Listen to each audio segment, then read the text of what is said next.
Então, a nossa estratégia para vender sempre e vender bem é criar grandes líderes. E nos últimos 8 a 10 anos, a gente tem expandido esse conceito que com um fundo grande, a gente consegue consolidar não só Brasil, mas América Latina.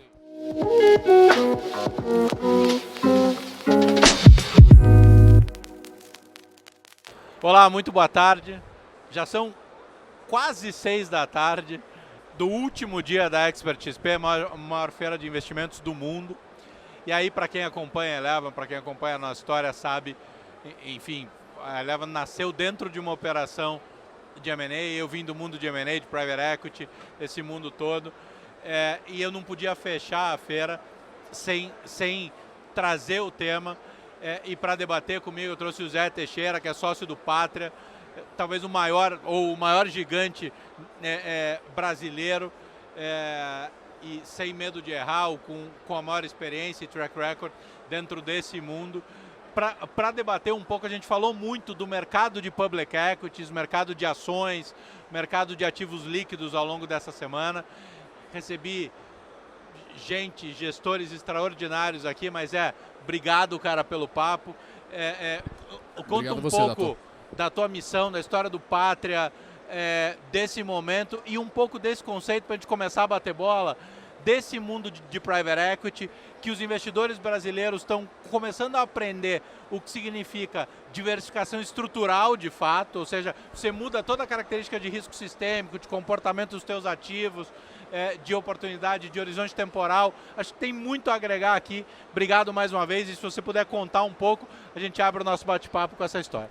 Bom, obrigado, Dato, obrigado aí pela oportunidade de estar aqui com a Eleven para começar a introduzir esse tema de alternativos e particularmente Private Equity, que dentre as classes de ativo alternativo é aquela mais representativa, mais tradicional, né?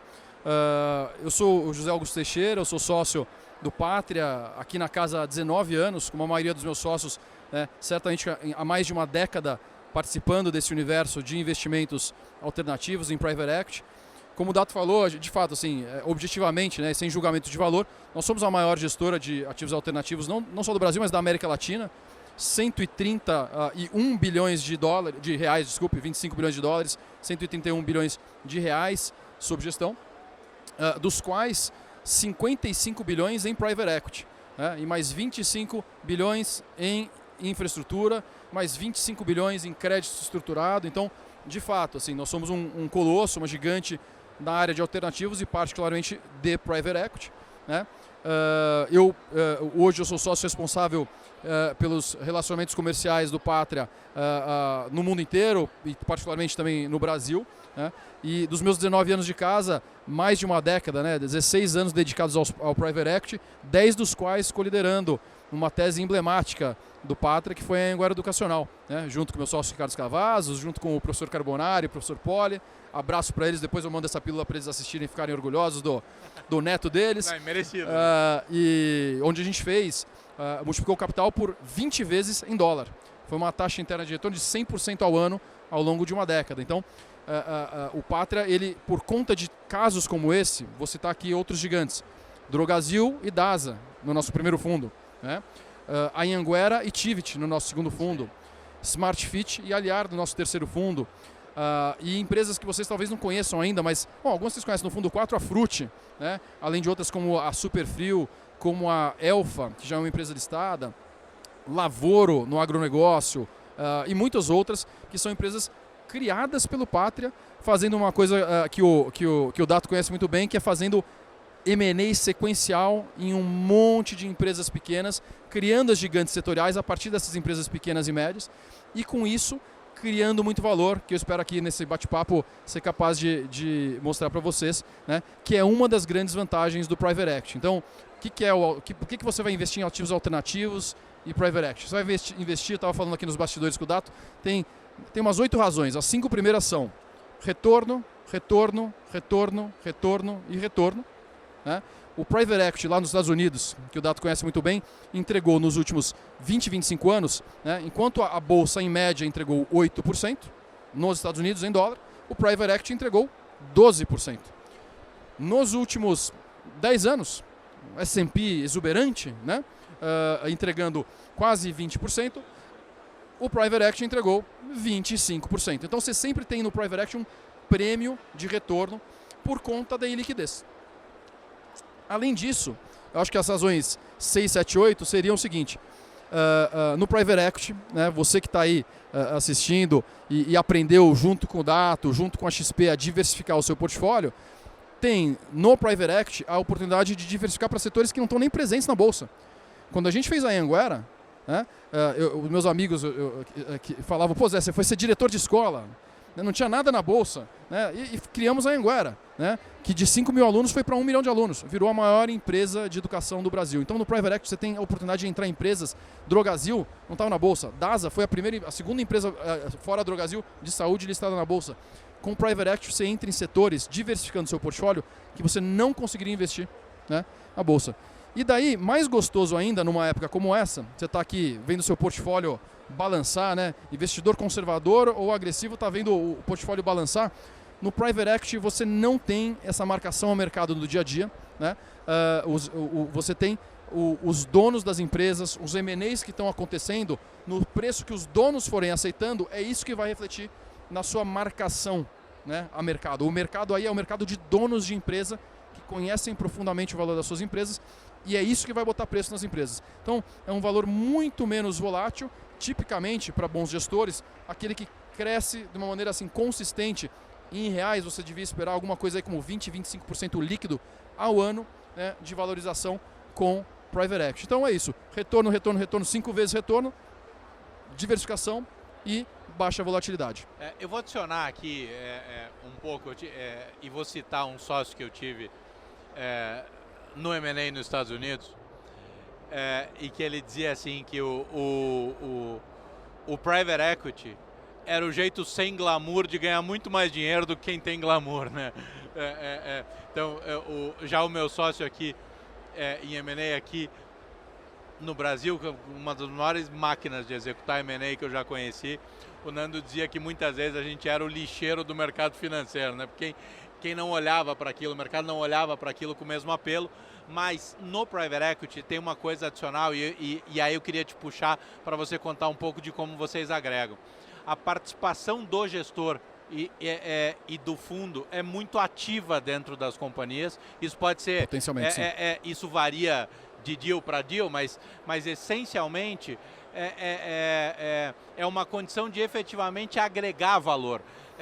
Muitas vezes pegar empresas de altíssimo potencial, empresas regionais, empresas que são fortes, marcas que têm o seu espaço, e trazer profissionalismo, trazer um lado de relação com o mercado de capitais, fazer acesso a uma estrutura de custo de capital mais baixo, equalizar, levar um lado de gestão que pode ser absolutamente transformador para o business e aí ser um grande catalisador de valor no equity, efetivamente, que está implícito nesse retorno que a gente vai buscar, né? Várias coisas importantes que você falou aqui, Dato.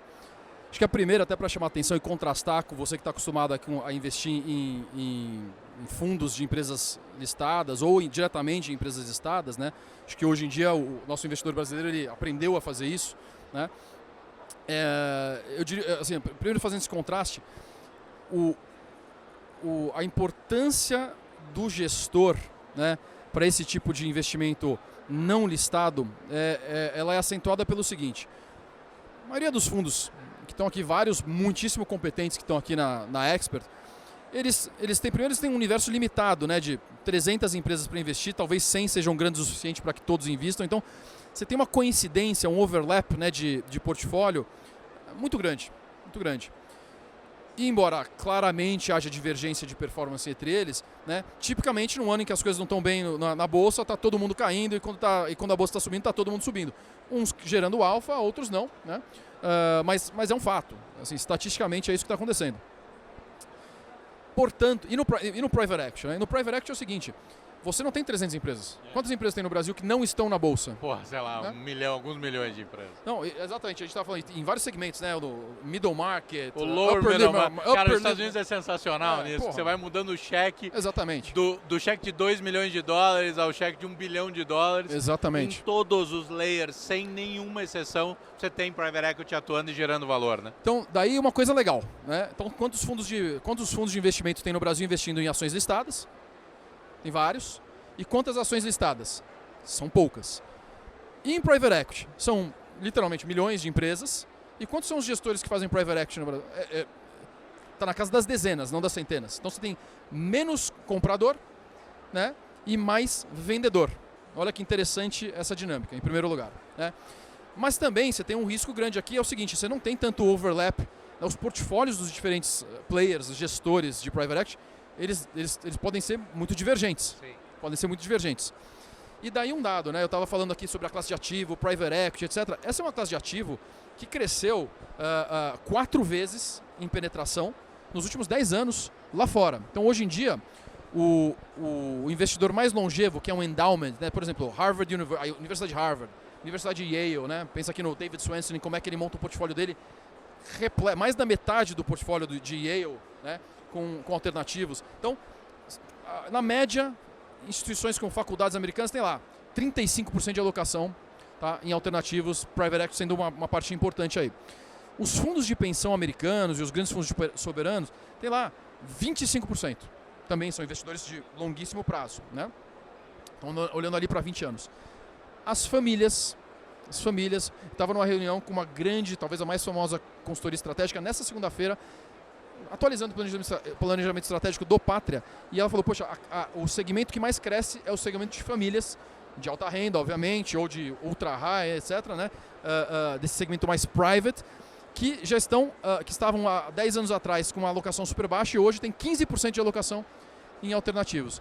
Eu digo isso para ilustrar o meu próximo ponto, que é o seguinte, essa é uma classe de ativos que deu certo.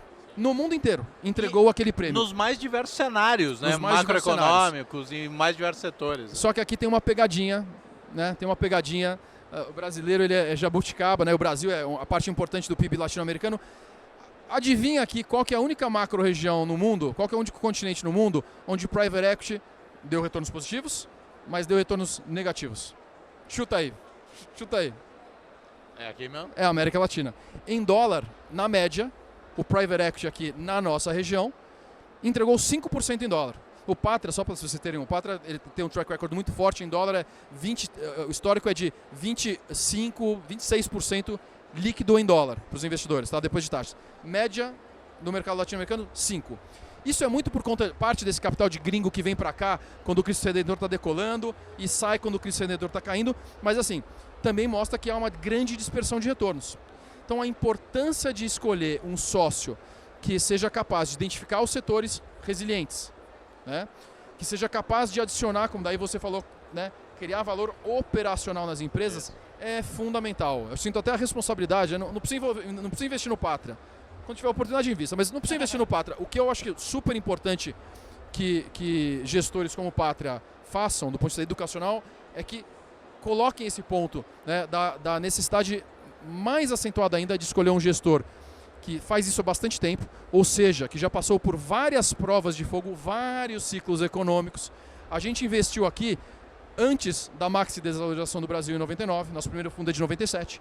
A gente investiu aqui logo antes da primeira eleição de um governo explicitamente de esquerda. A gente investiu aqui, aliás, a gente dá azar, o Pátria está sempre levantando capital em ano antes de eleição, então a gente sempre está passando por um desses momentos de volatilidade. E, no entanto, a gente conseguiu, né, fazer esse histórico, né, de criar essas grandes empresas através das crises, né? Como é que a gente faz isso? Entrando em setores resilientes, 40% do que a gente faz é saúde, né? Saúde, num país que está passando por um envelhecimento populacional, você tem sempre um vento a favor. Agro e alimentos, comer todo mundo precisa, né, pessoal? Então, que é 40% do que a gente faz, também a demanda global por proteína é uma linha ascendente todos os anos. Um dado que talvez você não saiba, Dato, o PIB brasileiro cresceu cumulativamente nos últimos 15 anos 20%. Esses setores que o Pátria investe, saúde, agro, alimentos e logística, distribuição subjacente a esses setores, cresceu 60% cumulativamente. Então a gente investe no Brasil, que dá certo, a gente investe naquela China que existe dentro do Brasil. 3-1, né? 3-1. E daí dentro disso, a gente pega setores muito fragmentados, a gente que tem, de novo, sendo objetivo, né, o maior fundo da região, nosso último fundo foi de 12 bilhões de reais, nosso fundo atual 15 bilhões de reais, a gente foca em empresas de 100 a 150 milhões, não na média, mas a moda, né, o mais típico é 150 milhões de reais de faturamento, 200 milhões de reais de faturamento, e faz ali 20 aquisições. Foram 20 aquisições no DASA.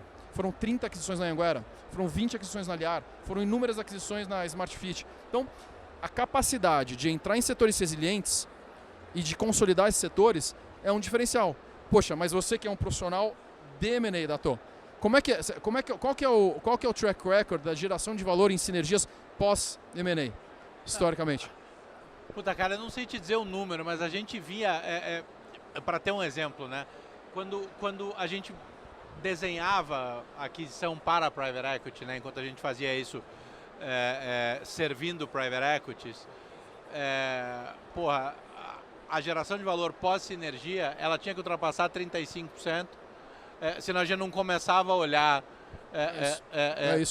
efetivamente. Isso é muito grande, isso é muito direto, e tem um ponto aqui que eu acho que vale ressaltar, que o lado do investidor, né, que captura isso, ele consegue trazer o lado do empreendedor, né, ou seja, participar ou investir num empreendimento, num business que está em evolução, sem a volatilidade de bolsa, a gente já falou isso, mas eu acho que a maneira como o valor é adicionado, e quando o Zé fala da performance do Pátria versus América Latina, vou contar uma experiência, sem contar os nomes, mas a gente fez uma operação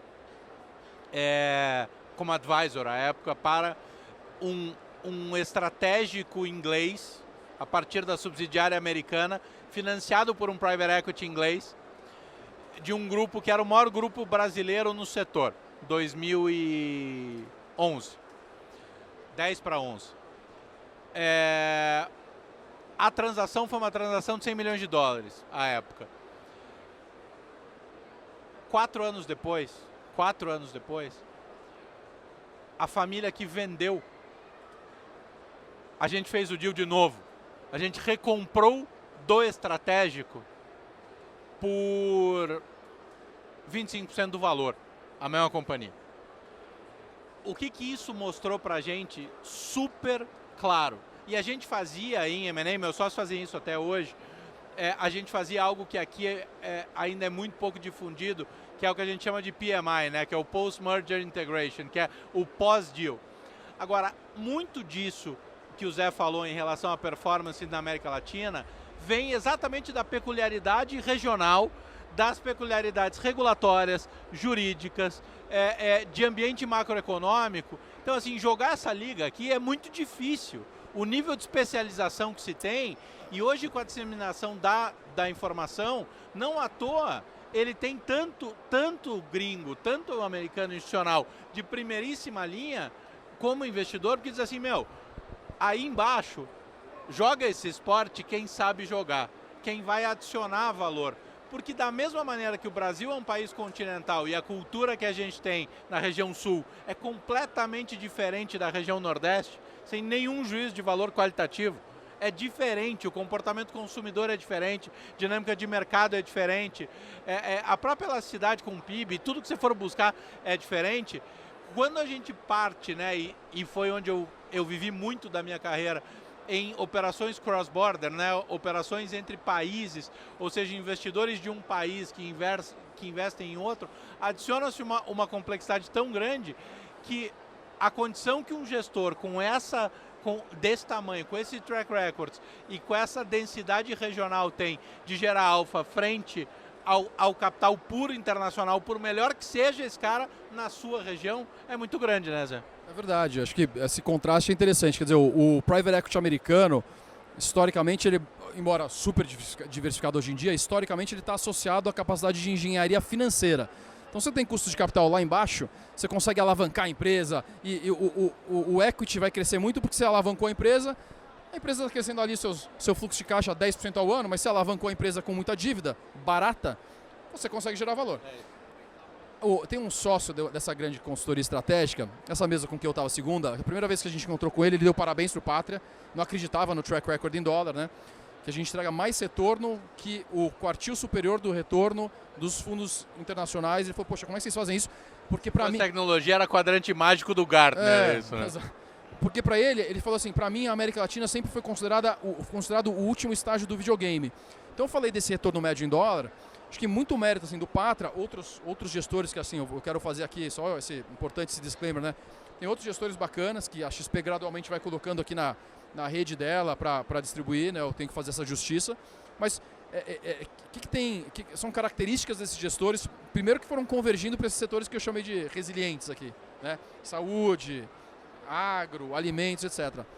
Mas uma outra característica peculiar, e daí, acho que eu diria destacada do Pátria, daí sem fazer juízo de valor, mas sim do objetivo, é que a contrapartida de não ter oportunidade de engenharia financeira, ou tanta oportunidade de engenharia financeira, apesar de alguns fundos de special situations estarem surgindo aí, estarem operando aí nesse nicho de oportunidades, mas não tem tanto, né? Apesar disso, o outro lado da moeda é que existe muita oportunidade de criação de valor operacional e de melhoria de governança. Só que daí para você extrair esse tipo de valor, não adianta, como talvez adiante um gênio das finanças pensando numa planilha sentado em Wall Street. Aqui no Brasil não adianta um gênio das finanças sentado na Faria Lima, Faria Limer com seu coletinho aqui e tal, pensando na planilha. Ele precisa ir para a empresa e executar. Ele precisa cobrir o Brasil inteiro e negociar com 100 empreendedores para convencer 20 a juntarem as suas 20 empresas nas 20 aquisições. E isso, gente, dá muito trabalho. E esse trabalho exige gente. Então, para o Pátria, o que isso quer dizer? Quer dizer que a gente precisa, para investir um fundo de 10 a 15 bilhões de reais, a gente precisa de 222 pessoas. A gente tem, você é do M&A, a gente tem o maior time de investment banking, chama o Pedro Mesquita aqui da XP para a gente perguntar. Eu não sei se a XP tem, a gente tem 100 pessoas de M&A, 100, nas 20 empresas do portfólio. Então tem 5 pessoas fazendo M&A só para uma empresa. Assim, por isso que cada empresa nossa que faz aquisição faz uma por ano, ou uma por trimestre, 4 por ano. É uma máquina de fazer M&A e consolidar. E daí tem outras 60 pessoas, divide por 20 empresas no portfólio, 3 por empresa, preocupadas com o que você chamou de PMI, com a integração, a extração de sinergias, o alinhamento do C-Level, e mais 40 pessoas, né, são 222 pessoas, tem lá umas 40, 50 pessoas procurando as novas oportunidades. Como é que você faz essa estratégia de comprar 4 empresas por ano adicionais para cada empresa que você já tem, né, sem um time gigante? Então, a importância da escala com experiência.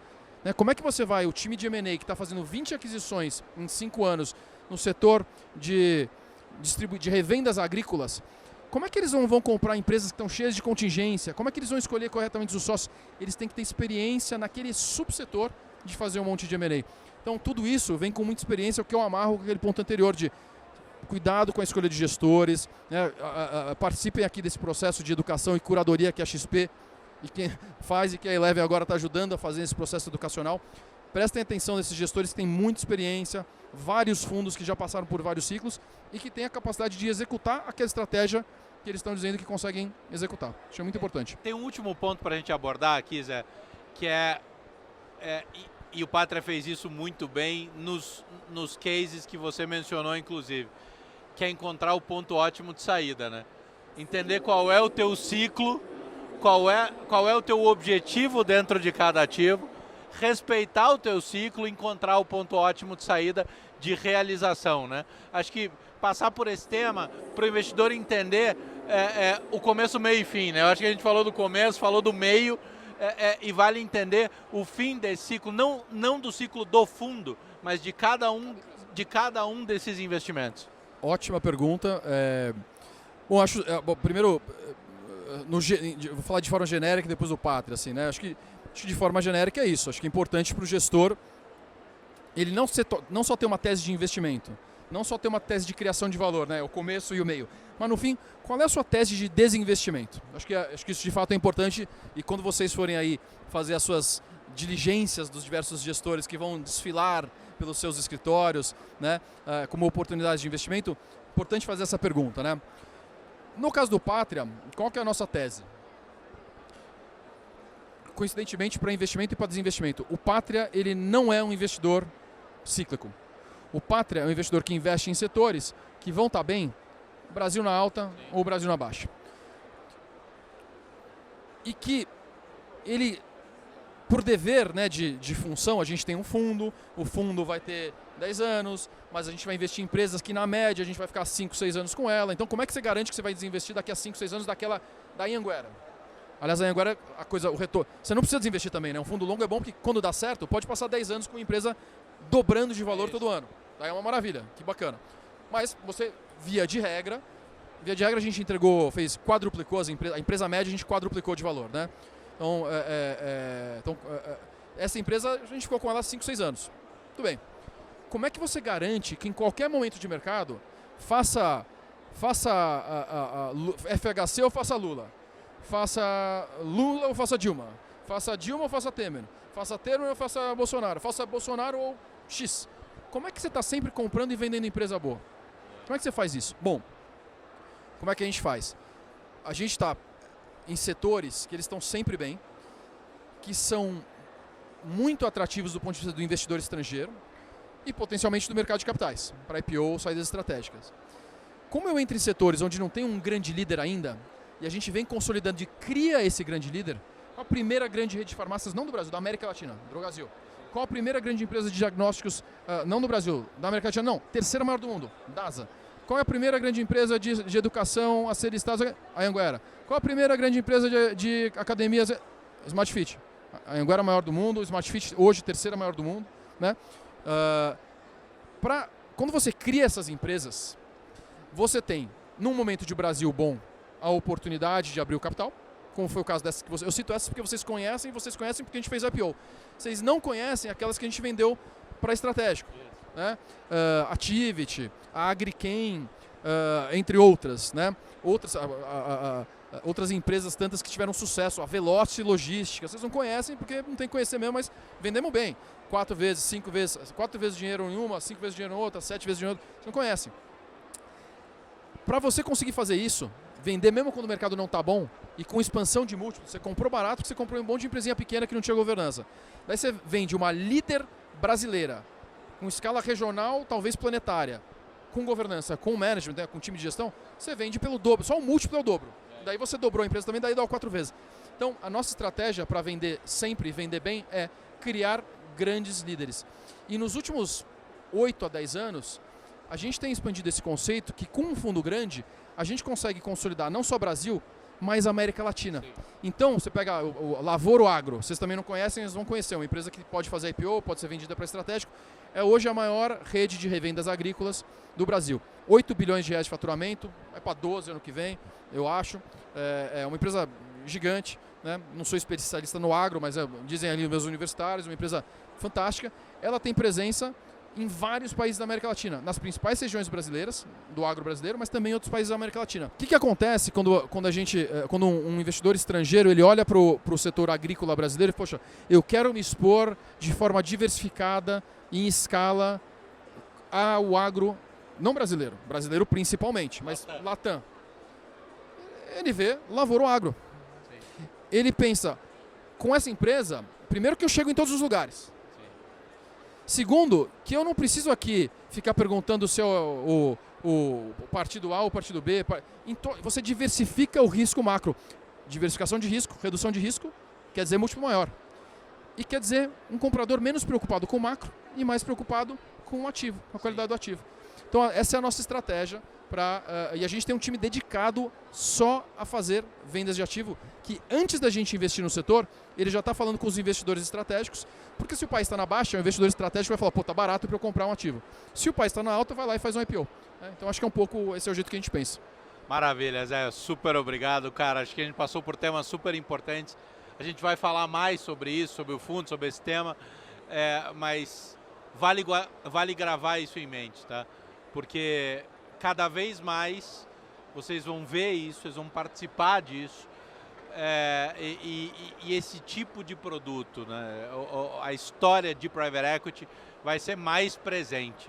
Ela é menos trivial, mas ela é fundamental em todo o processo de amadurecimento de economia, porque cumpre um papel muito importante no desenvolvimento setorial, no desenvolvimento regional. 14% do PIB americano é gerido por Private Equity, menos de 1% do Brasil. É isso aí, esse número fala por si. Zé, super obrigado, cara. Sensacional. Obrigado, Dato. Super prazer aí, uma oportunidade. Estamos aprendendo aqui com vocês também, esse ambiente, né, de expert, de educadores financeiros. Eu fico super feliz, super à disposição. e vocês que estão assistindo, procurem se informar mais sobre o Pátria. Vai ser um prazer aí conhecer todos e informar vocês sobre Private Equity, sobre o que o Pátria faz. Obrigado mais uma vez, Dato. Grande abraço a todos. Tchau.